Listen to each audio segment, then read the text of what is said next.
here's a tip for significantly increasing the response rate to the follow-up emails that you send after a conference. So let's say that you had somebody come by the booth, or you met them in the hallway or right after a conference session or something. It's a good prospect, seems like a good fit, conversation worth having.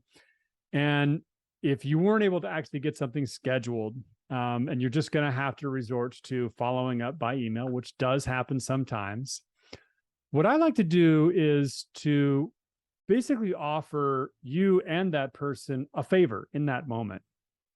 And what I mean is, you say, I'm really glad that we can follow up or have another conversation. I'll definitely send you an email. But what I want to do, because I know you're going to get 100, if not multiple hundreds of emails following up after this conference. And when I get back, it's just a blur, right? I'm trying to remember who was what and what conversation, et cetera. So just so we can help this conversation to stand out from kind of the other chit chats that you had, you know what I want to do is I just want to, like, really quick, if we can just take a selfie here.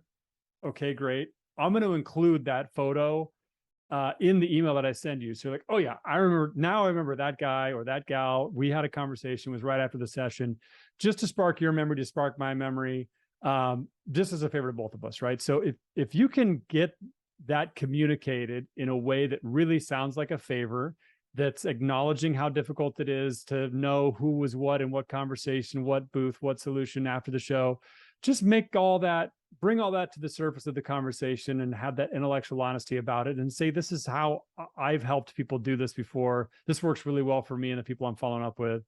If somebody's like, no, don't do that. Okay, right on. Sorry, that's fine. It might be a sign that they weren't really looking for a follow-up anyway. Maybe they are, et cetera. But I have found this to be a very effective way to radically increase the response rate. Because when you see a picture of yourself in an email, it's like so much more happens in your brain than if it's just, hey, we had a great conversation, open to follow up. So that's a strategy that I recommend. It worked well for me. I hope it works well for you.